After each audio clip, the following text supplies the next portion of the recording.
Inform, educate, entertain. Yes, that's what we do, and we've prepared a show specially packaged just for you. Hi there, you're inside another Sunday's edition of Jamaica Magazine. I'm your host, Adrian Atkinson. Don't go anywhere. We'll be right back. Yo, this is We're committed to reducing the impact of disasters occurring in Jamaica.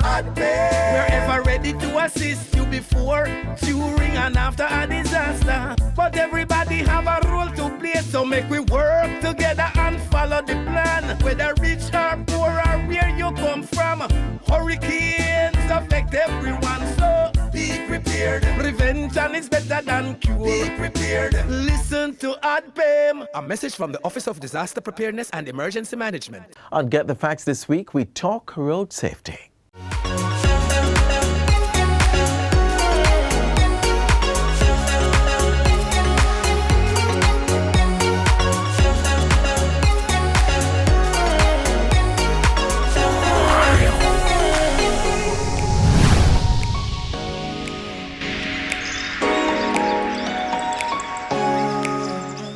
Welcome to Get the Facts, the program that provides you with information on government's policies and initiatives. I'm Vanessa Silvera. Today we're reiterating the discussion around road safety. What is to be done to halt the increased number of deaths on our roads? To guide the conversation is Acting Director of the Road Safety Unit of the Ministry of Transport and Mining, Deidre Hudson Sinclair. Welcome to the program, Mrs. Hudson Sinclair. Thank you for having me. All right, so let's get started. What is the data showing now as it relates to road traffic crashes on our roads? Well, unfortunately, we've lost a lot of pedestrians, but we also in that figure, there are private motor vehicle passengers and drivers, as well as commercial motor vehicle drivers. So we recognize that from day one, we've been spiraling, and it will take a lot of effort by our citizens to obey the rules of the road, and by law enforcement to identify persons who are disobeying the rules of the road, as well as looking at our roadways and seeing how best we can treat with them to ensure that there's safety for all road users. Do you think the road safety messages and the campaigns need to be reworked, revamped? Do you think they need to change? There is always a need for change, especially when we're targeting our youth, because, they are engaged by a lot of different medias, including social media, and that is one of the ways we're actually reaching out and engaging with them, as well as what we could call traditional media and television. However, we definitely need to go back into our schools. Right. Because of COVID, we had to change. So usually we are in schools at the primary and secondary level, engaging them, especially as to a level as pedestrians, but also now we are recognizing that a lot of our young people, from the data in 2021, we recognize a lot of young people are actually engaging and driving motor vehicles when they shouldn't, but they're excited about it. They want to take on this new role because they're becoming adults. And we recognize that, okay, if these young people will be sitting in a car 2-3 years from now, we have to engage them at a different level, not to be only pedestrians, which we all are at some point, but also for them when they're engaging now with their new opportunities in gaining mobility and using a vehicle. So you're talking about the different ages groups of road users. Yes. Do you think we've become immune to the road safety messages out there? I think overall, the general lawlessness and indiscipline, it's almost a part of our culture, and it really, what I would say, transports into our driving behavior and how we use the roads. It translates into that, and we see those actions every day by both pedestrians, private motor vehicle carriers, and public motor vehicle drivers and passengers. We see it every day. So there's a very general indiscipline. And if you recognize culture and entertainment, we tend to focus on driving fast cars and, these wonderful movies where these high-speed kick chases are so exciting. But unfortunately, those are Hollywood scenes, and what actually plays out, in our sphere in reality is that often those scenes end up, especially with speeding, end up in fatalities and devastating injuries, and injuries that people can't come back from. Right. So is the Road Safety Unit working on any new campaigns, any new initiatives to reach people even further? Well, we started the Stop the Foolishness campaign last year to really target a level of indiscipline that's happening on our roads. Right. And the campaign really targeted 3 of our major group road safety users, which is motorcyclists, because if you were to look at the 2021 data, you'll realize that over 30% of fatalities were motorcyclists, and they're the highest category, followed by pedestrians. Wow. And we recognize that for pedestrians, in the case of pedestrians, it really involves not only the pedestrian, but the motor vehicle, and private motor vehicle carriers really paying attention to pedestrians, especially elderly pedestrians. Right. And children, especially at nights. And also, engaging the pedestrians in using the roads properly, and at night wearing reflective or light clothing so they can be easily identified. So, in that regard, we really, really had to take a step out there and ensure that both our motorcyclists have been covered and our pedestrians, and also private motor vehicle passengers, because a lot of our young men between the ages of 18 to 35, they're killing themselves. Wow. And, we are losing young people. Breadwinners, family people, fathers, yeah. And, it's a truly sad situation. So what are some of the causes of these road traffic accidents? And how will the unit respond? Well, we know that speeding is a major factor in most of our crashes. And of course, our Stop the Foolishness campaign is geared towards identifying and telling persons that speeding is no good, no matter the reasons that you have for speeding. Because one, it's very difficult for drivers to control the vehicle when it goes out of control. And also for drivers to recognize that they don't anticipate every move of a pedestrian or another vehicle. So once you're coming at a certain speed, one, you can't make decisions quickly enough to mitigate a crash. Plus, when there is a crash, the damage that what the body goes through and experiences, it's beyond nothing that they could even compare in real life. The damages to the body, to the brain, especially if you don't have on a seatbelt. And that's the other aspect that we really want to tap into, which is wearing protective devices. So especially our motorcyclists, the level of injury to the brain. Wow. Is it because we're not wearing enough helmets? We are not wearing helmets. And when we do wear helmets, we're not wearing the proper helmets. And a lot of our young men, when I go on to social media and I see these, Instagram posts of people generally behaving recklessly. Right.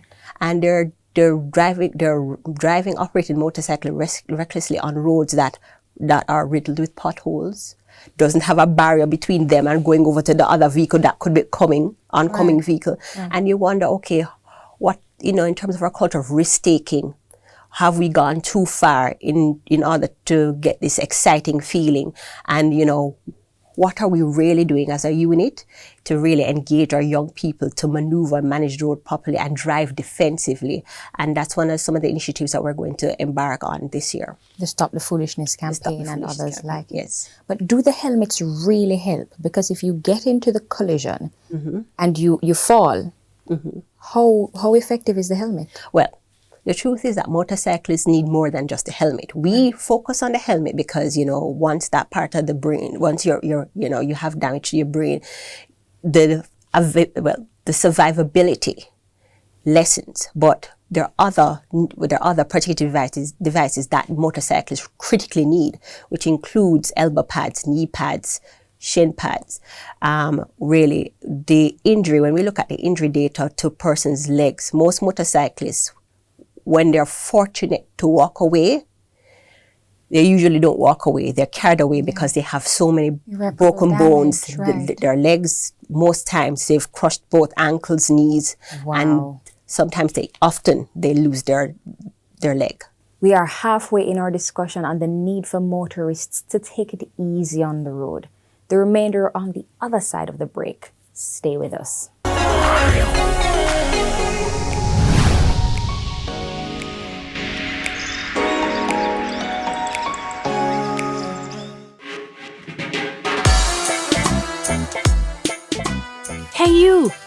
you.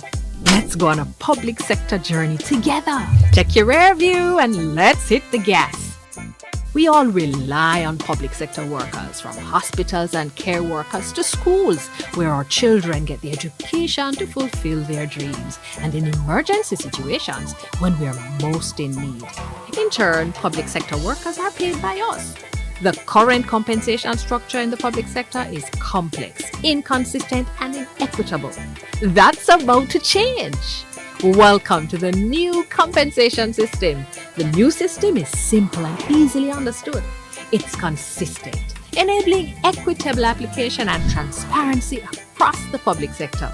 It will reward high performance, and it's sustainable. The government of Jamaica is committed to investing in its people and building a better public sector for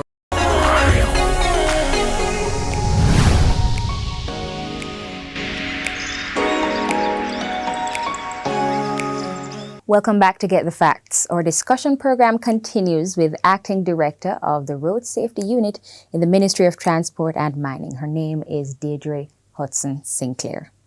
Now, I know the Road Safety Unit usually sets projections for the year and frames its messages around that projection. How discouraged is the team when the fatalities go over? I usually think, when I think about my job, I really try to be on the positive, and we actually try to maintain that with our unit, because we have to try, especially with messaging and realizing that sometimes our targets change. If we recognize there's a particular road user and the fatalities are high within that segment or that particular road user category, then we change our messaging and our focus. Mid-campaign? Sometimes, but what we'll do is take the strategy of using through social media, or if we know there's a particular group or places. So we try to put a zoom in focus on where we have the divisions based on the traffic divisions, because we work with the police to identify which traffic division is seeing a increase in a certain type of fatality, road fatality, and then we try to target through education. Let's talk about some of the broader functions of the unit. So the unit manages the National Road Traffic Crash Database, and we get the data from the police, the Public Safety and Traffic Enforcement Branch. This is how you gather your data? This is how we gather our data. And then we input it in our system, in our computer system, and basically the reports that we do daily, weekly and monthly, the fatalities, we do a fatality report that informs, decision makers, especially other road safety stakeholders. So this decision making happens within our Ministry of Transport and Works, but it also happens for the National Road Agency, the Council, which is a team of road safety stakeholders, both in government and also private sectors and non-profit organizations. And we take a look at what the data is telling us so we can make decisions in terms of enforcement, in terms of education, and in terms of policy. Now, how can we really get road users to understand that their safety is really their responsibility? Like our slogan, road safety begins with you. Yes, so it really takes continued education. It cannot stop. And that's why when you asked earlier if it mattered if we increase or we need to increase, we continuously need to ramp up, because the numbers are showing that road fatalities are increasing, and we recognize that the number of vehicles on the road are increasing, the number of drivers are increasing. And as our population grows, everyone is a pedestrian at some point in time, so that increases. So there's going to always be a continuous need for education. What does need to be tailored is, one, the mediums, because we know that certain demographic appeal to, certain mediums, whether it's social media, Twitter, Instagram, and we have to look to the fact that, how we produce the information and how we're delivering it, whether it's in schools, whether we're going to engage persons online, and whether we are we're going to continue with traditional media. And then we work through our road safety stakeholders like the police in terms of enforcement and giving information. The police also supports us by going into schools,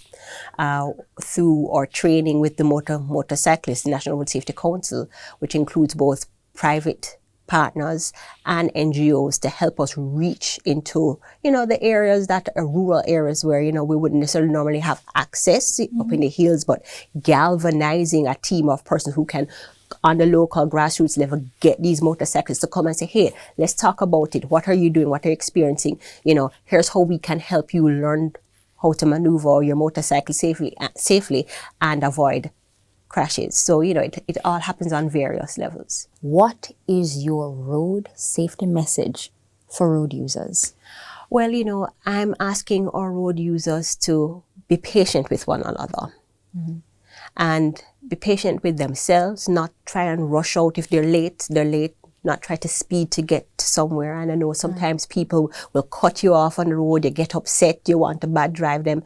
Let's inculcate patience. Let us think about driving safely for our loved ones, living for our loved ones. And, you know, we have to really say to our you know, to the people that this level of indiscipline, right, you know, it has to stop. And the police and the Island Traffic Authority, they're working together. They'll be doing more spot checks, both day and night, including the ITA, who are looking at the maintenance of your vehicles, because that's another part that people, you know, road safety begins with you personally, but it also, you know, you have to look at your vehicle. How well maintained is your vehicle? Ensure that I have the right tires, you check your brakes, all of that is important. Including private vehicle owners? Private vehicle owners, right. Because the truth is that if you are in an accident, if you are carrying a friend and you have an accident and that person is injured, they can sue you. So there is a due diligence that has to be done by our people, by drivers who are on our roads, making sure that vehicles are safe. But, you know, accountability, there people who they're carrying, their lives are in their hands. So that also pertains to private motor vehicle drivers as well as public motor vehicle drivers. Yeah, public passenger vehicles. Yes. All right. This has been Get the Facts. Our guest was Acting Director of the Road Safety Unit in the Ministry of Transport and Mining, Deirdre Hudson Sinclair. Thank you for watching, and until next time, I'm Vanessa Silvera. Take good care, and thank you for coming. Thank you.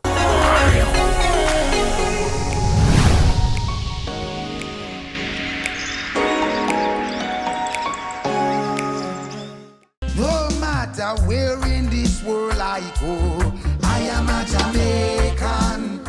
Jamaica comes alive as we celebrate 60 years of independence, our Diamond Jubilee, all year long. Join in the celebratory events, showcasing impactful legacy projects, entertainment and exciting commemorative events. Resilient and brave, industrious. Yes, we are Jamaicans. Jamaica 60, reigniting a nation for greatness. Them here Jamaican chat, them say Jamaican bap. In this next feature, see how one government ministry is reigniting sectors and businesses to build a Jamaica that will last.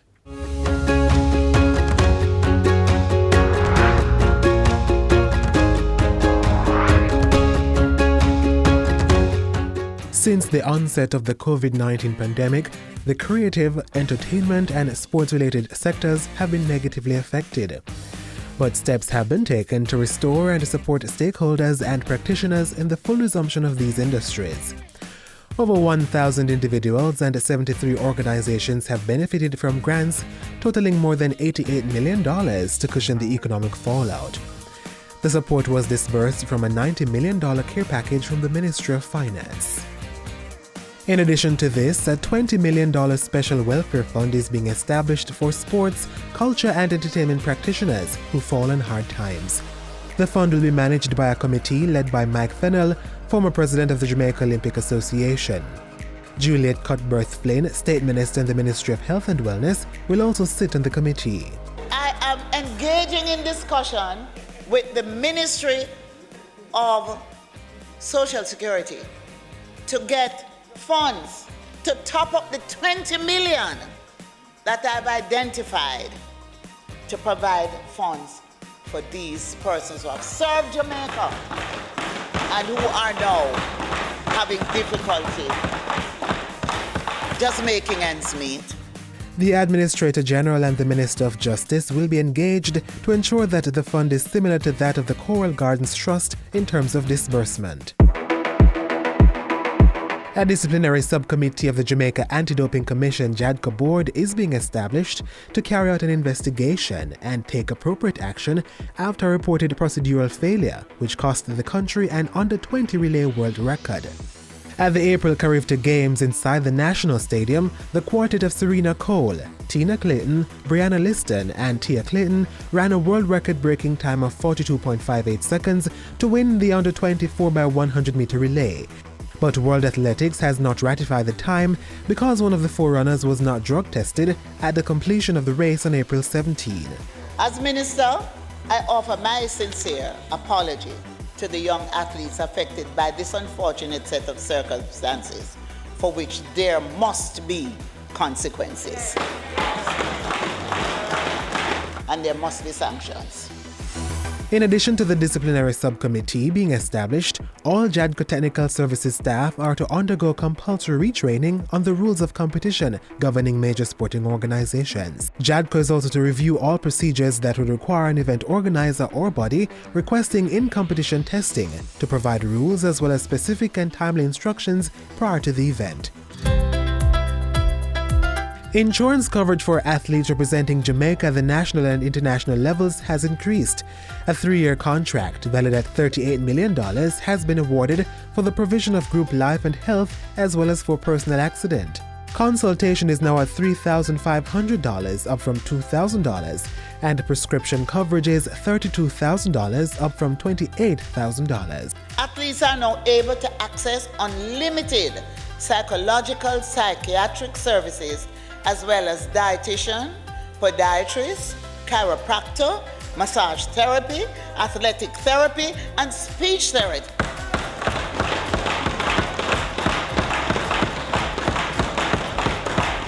Madam Speaker, other benefits under this contract include hearing aid services, renal dialysis, radiotherapy and chemotherapy, artificial limbs and other prosthetics, root canal, and permanent crown. And even support for miscarriage can be accessed. Additionally, athletes traveling overseas are also covered up to a maximum of $100,000 US.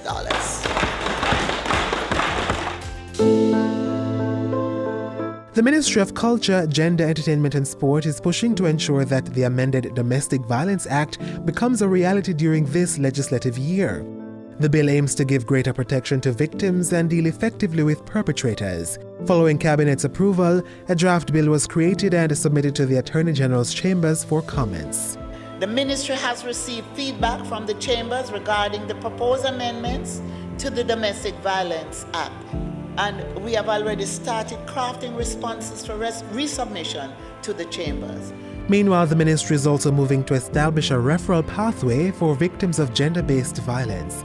This will allow for coordination among entities to offer quality and essential services to victims in a timely manner. We continue to invest in the training of first responders, including the police, justices of the peace, guidance counselors, and deans of discipline, to ensure that women and men receive the appropriate responses when they make complaints of domestic violence. A sexual harassment tribunal is being set up to investigate and adjudicate complaints in the workplace. Labor relations expert Danny Roberts has been engaged as a consultant to assist with setting up the tribunal and related matters. We started a recruitment for the unit and will have some officers on board as of July 1. At the same time, 200 organizations are being assisted by the Bureau of Gender Affairs to draft their sexual harassment workplace policies. The ministry has already started to receive complaints of sexual harassment and has been helping companies put the necessary mechanisms in place to respond to them. We've also been conducting sensitization and awareness raising sessions with public and private sector organizations, NGOs, educational institutions, and other groups. This is not a simple matter, Madam Speaker. It is a serious crime. Unwanted sexual advances, requests for sexual favors, and crude sexual behaviors affect quality of life by creating an intimidating, hostile, or offensive environment. No one should endure that. The landmark Sexual Harassment Protection and Prevention Act 2021 was passed by Parliament last year. The Ministry of Culture, Gender, Entertainment and Sport reignited towards a great future for Jamaica with renewed faith, courage and dedication.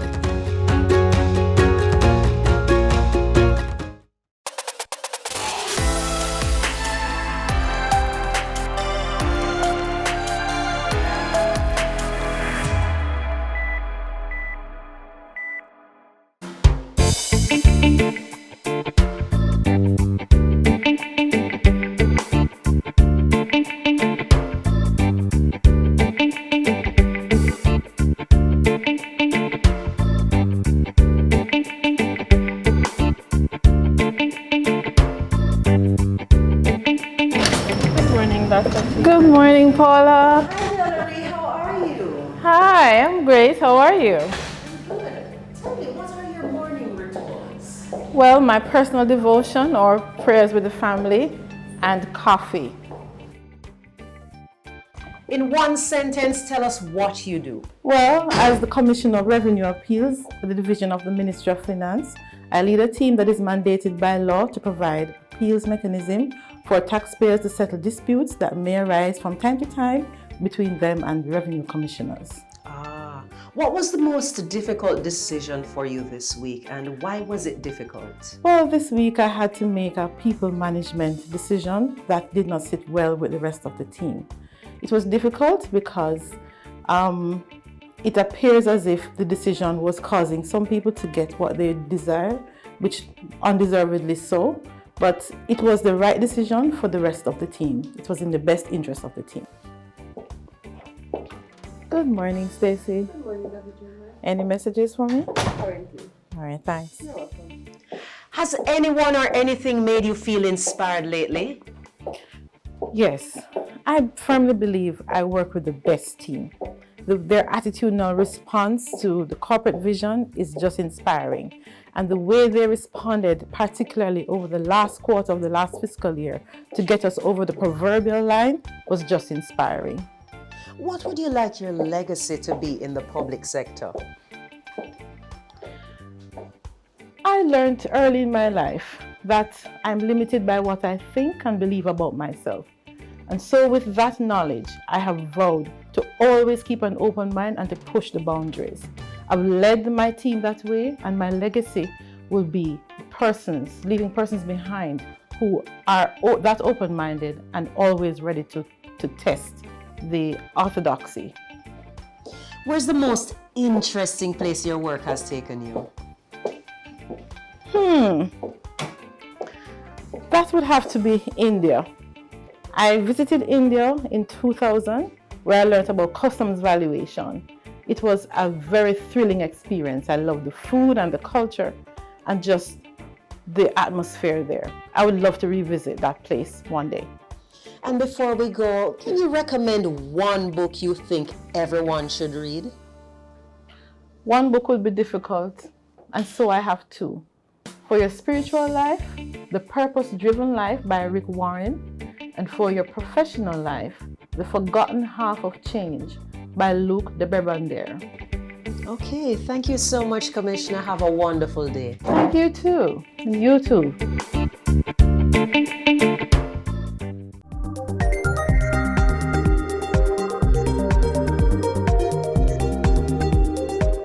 That's all the time we have left today. Do join us again tomorrow on the same station for another exciting installment of Jamaica Magazine. To rewatch today's offering or other content like this, visit our website, jis.gov.jm. From all of us here at the GIS, have yourselves a wonderful Sunday. I'm Adrian Atkinson. See you next time.